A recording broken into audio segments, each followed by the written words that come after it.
around 0. So less than or equal to 0 means I know at 3, it's a solid dot, and it goes this way. When it's greater than 0, it's at 2 going the other way. What's weird by this is the idea that they're just horizontal lines. If there was a slope thrown in, you guys would have had no problem whatsoever because you just substituted the value of x with the function. But the fact that it said, what is f of 2? Well, that means you have to look, where does that value fall into play? Does it fall into here or here? Well, the domain value where it's 2 is when it's greater than 0. So I have to look at the graph that's greater than 0. Well, when x is 2, what's y? 2. That's all that means. It was just weird in the fact that it was a horizontal line with the same number. If it said f of 12, you would have been like, okay, at 12 it's 2. Because it's always going to stay at 2 because it's, like I said, it's the horizontal line. Okay? Does that make a little bit clearer sense of that weirdness in that one? Were there others? The domain restriction one should be pretty easy because it's quite literally substitution, direct substitution. As long as you can read-ish, you should be okay. So was there anything in particular on that one? Should we just jump right to the graphing fun? Graphing fun, good. So let's take out, I got some extra graph paper.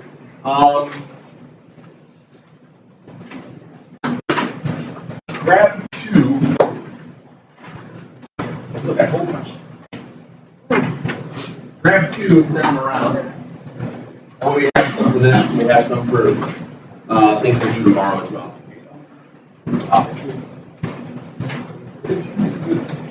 And I know I just kind of threw a ton of that at you because counting's difficult, and when it's this muggy and weird, bless you, bless you, bless you. Any more? All right.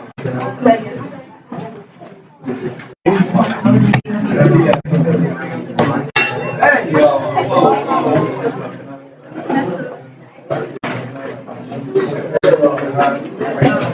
I know. I just, like I said, I just threw a whole bunch of that. It's easier.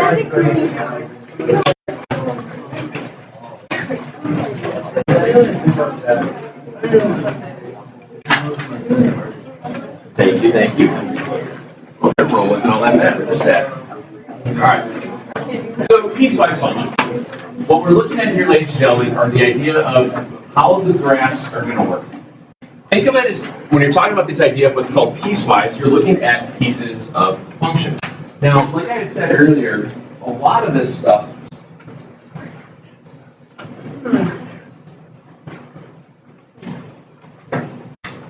it's always going to be defined by the domain.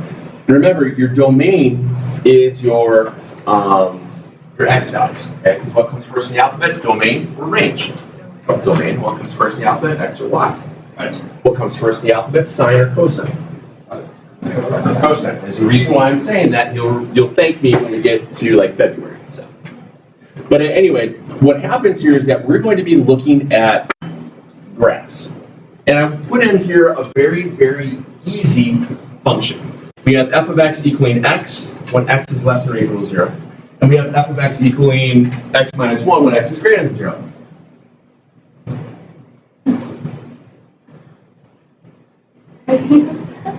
You're not allowed to win. Sometimes action. Anyway, so where is a funkiness going on in terms of the domain changing? Change around again at 0, isn't it? Yes. Okay. So, and I look at the very first part. First part says f of x is going to equal x when x is less than or equal to 0. So for that graph, when I start to plot this, where's my y-intercept? 0. What's my slope? 0. 1. Okay, so we need a refresher course on slope-intercept apparently.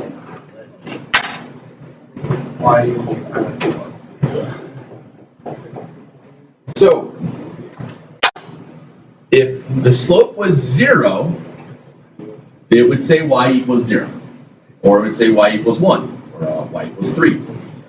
If the slope was x, then it would be x squared, because it'd be at x times an x, and then all of a sudden you're at a quadratic, which is not what we're doing.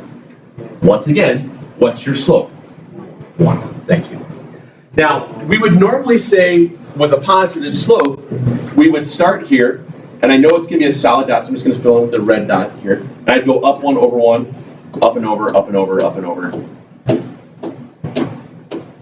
And what's the opposite of up and right? Down the left. Now, there's two ways of going about doing these types of graphs. One of the ways is this, where you fill up the entire graph with dots before you connect the dots or make them solid or dotted, depending upon what it says to do. Excuse me. But what half of the graph, or where should I erase? The top right stuff, because this graph does not occur anywhere positive. I can just erase all of that and just connect them coming back this way. Okay. At first, this is a pretty decent method as far as graphing things are concerned, using an eraser before you try to do it all by hand and just kind of starting at the spot and working your way through. A lot of times it's easier to just fill up the graph like you would normally and erase what shouldn't be there. Okay? Now I go to my next graph. My next graph is f of x is x minus 1. Well, what's the slope and the y-intercept of that one? Good. So it's 1 for slope, -1 for intercept. So I'm going to, now since this says greater than 0, when I put my dot at -1, should be open or closed? It should be open. And then I just walk my slope. Those dots are fine. And I connect it. That's a piecewise graph. That's a piecewise function. It is basically graphing two functions on one piece of graph paper and then erasing where the domain says to. Right.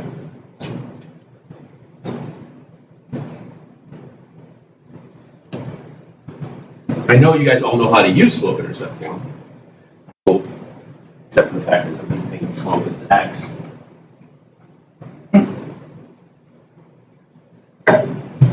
Silly children.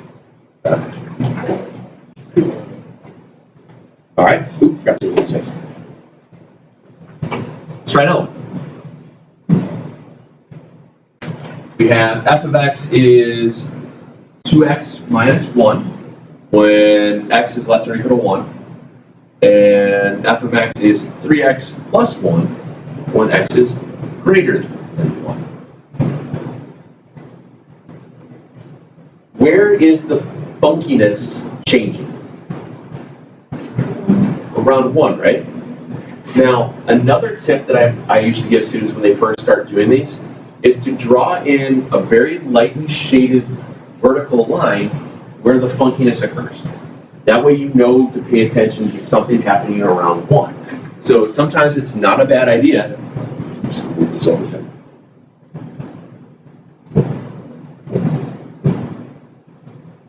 To kind of draw a very light line around the 1. That way you know to pay close attention that something's going on. Because when you graph this, do you graph it at 1 as the intercept, or you still graph it as your regular y-intercept? What do you think? We graph it at the regular y-intercept. It just changes direction when the domain hits 1. Okay. So that's why I like to put that little vertical line in there to help remind me that when I get to that spot, I got to do something different. So if I look at the first graph, it says 2x minus 1, which means I start at -1 for the intercept.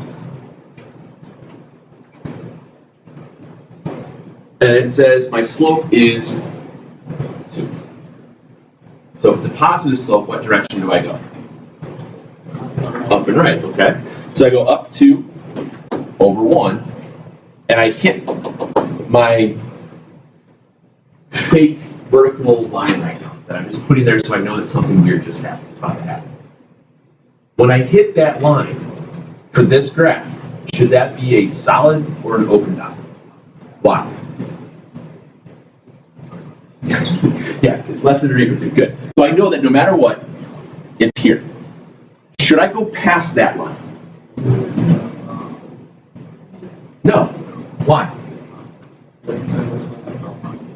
Correct. In this case, this is where the function stops because it's telling me to look at everything to the left of it. So I've already hit the place. I can't go any further because the domain for this thing is for everything that's less than or equal to 1. So now I don't go up and right anymore. I have to go down and left.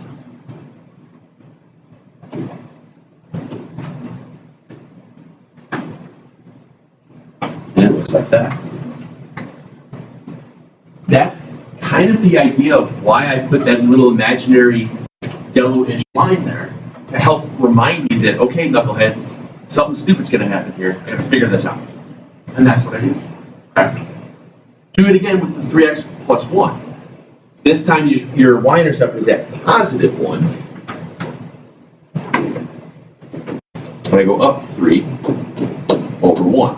And I'm hitting that imaginary vertical line. For that graph, should that be a solid or an open dot when I hit that imaginary vertical line? Open dot, good. Now, what direction should I continue? Should I continue up and right, or should I go back, down, and left?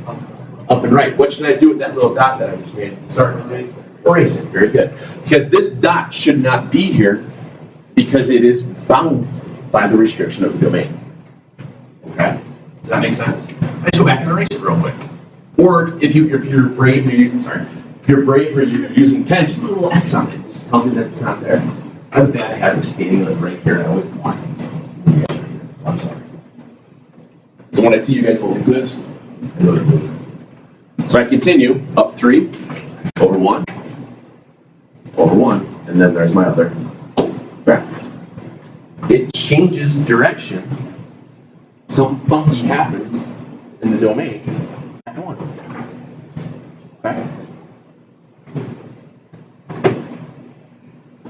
Everybody scared? What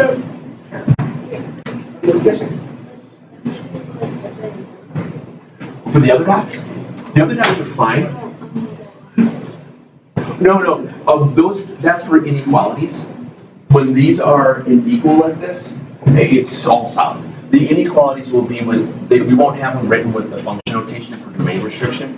I don't think I'm going to give you domain restriction with the inequalities. That's just really bad. Not fun at all. Okay. All right, let's change it up a little bit. We'll put boundaries. What do you think it means? Correct. Even though you used the word to define it, your hand gesture made it work. I don't know if you guys heard what she said. She goes, you have to stay within the boundary. And she used her hands like this to show that there's a certain domain set that the graphs are going to occur within. So if you look at the first one, we have f of x equals 2x plus 1. And this one's going to be for all x values between -2 and +6. Does it include -2 or +6? No. So you know at the end of those boundaries, what kind of dots should they be? Open dots, good. Now on the other one, it says -x for when x is between -8 and -4. Does it include -8 or -4? No. So when you have these boundary ones like this, where you're within a specific domain, it again doesn't hurt to graph the entire graph paper piece and just erase where it doesn't occur. That's usually the easiest thing to do. Okay? So we have 2x plus 1. Pretty simple to start with. Start at 1, walk our slope.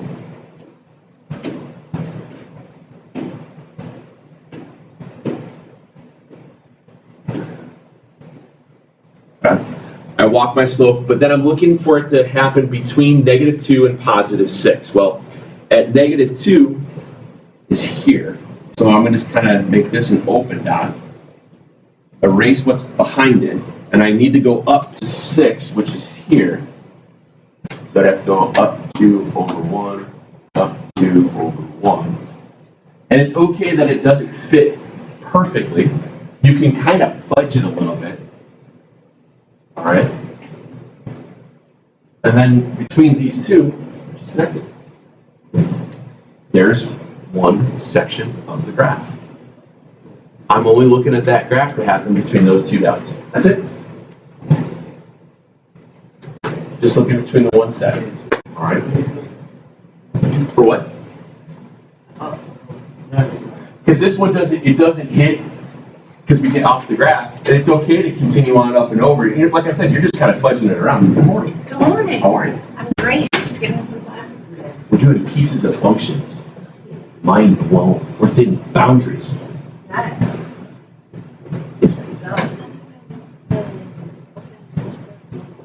We know the open circle, because remember the rules for less than and greater than? Whenever it's less than or it's greater than, it was always an open circle. If it was less than or equal to, then we fill that dot in. Oh, because these are your domain. So this is when x has to be greater than -2, so at -2 on the graph, and then at +6 between there and that. What's that? She thought Oh, yeah. No, it's when the x value is 6. Because you remember domain, we're looking at the x values. And deal with the negative x. What's your slope? -1. Good. So I start at the origin, and again, I'm just going to kind of walk it through, but I know that I'm not going to worry about going to the right on this graph, because I know that my domain values are worrying about things that are going to be to the left on the graph. So instead of going down and right, what am I going to do? Up and left, okay. So I know that I'm going to go up and left, so I have to go, but I'm only going to start making dots when it gets to 4. And it'll be open, 7 and 8 open, and that will be that portion of the graph. When you have the slope, and your slope is just -1, you know that when your x, excuse me, if your x value is -4, your y value has to be +4. Okay? And if you're plotting those dots through using the rules for open and closed dots, which we've been doing forever when you would graph stuff, we know that both of those guys would be open dots. And then this would be pieces, again, pieces of the function. Domain restricted graphing is really all this is. I know all of you guys know how to graph simple equations. Yes, ma'am? This is a great question. I'm glad you asked it. Okay.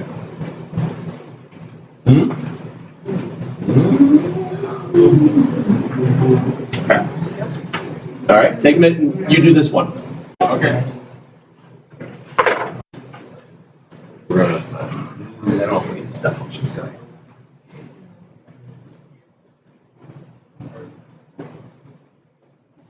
We might push some stuff around. Thank you.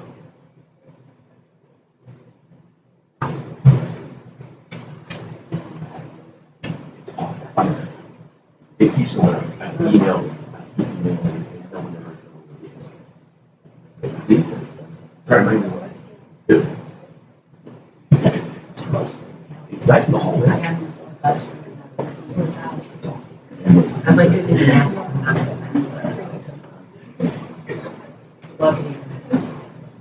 We try.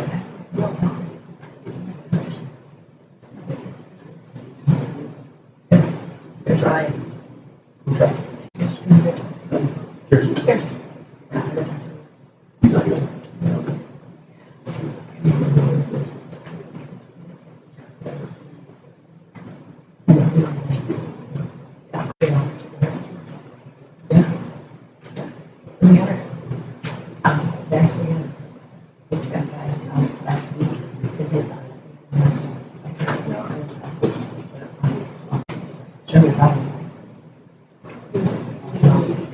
I know it's not.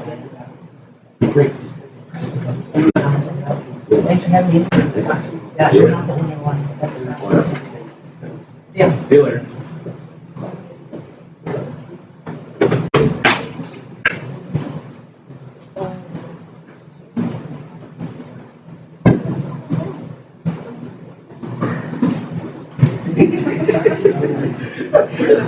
That's not my graph. That's my graph. Let's see here. I want to move this over just a little bit so I can see it.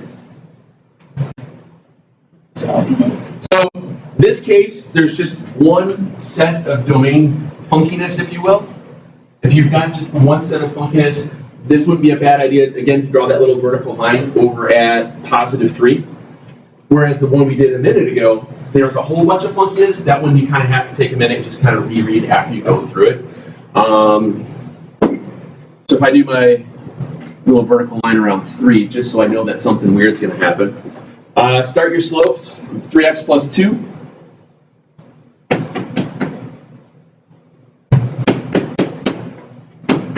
Of course.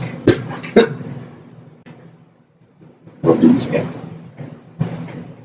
did I start at? 2. 1, 2, 3, 1. 1. All right. And I know this one's going to be solid, and it's got to come back. So I would just work backwards.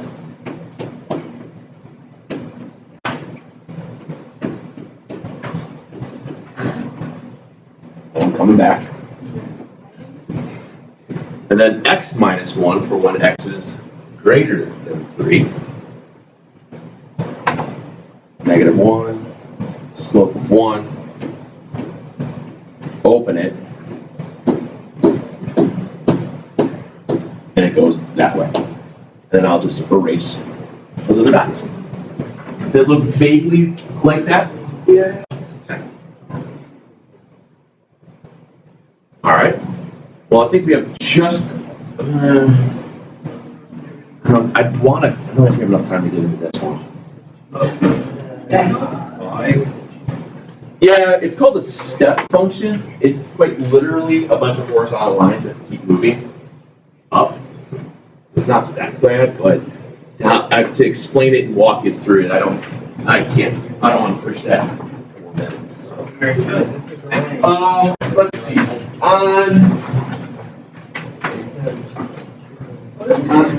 This is called piecewise function. This is section 2.7. What I'd like you guys to do here is in the textbook, and I'll put the PDF up online here in 1 second. It'll be on page 117. This is section 2.7.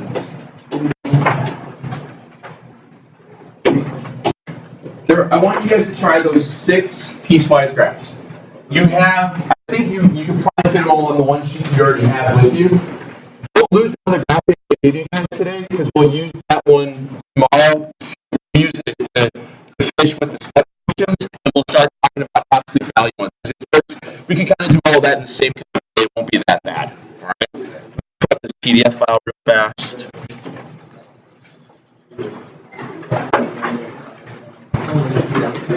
I did. Sweet.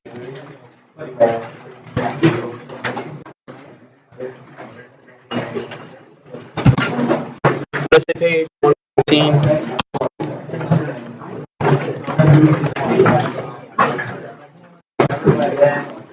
Yeah, PDF file's up there, guys, so you don't have to worry about it.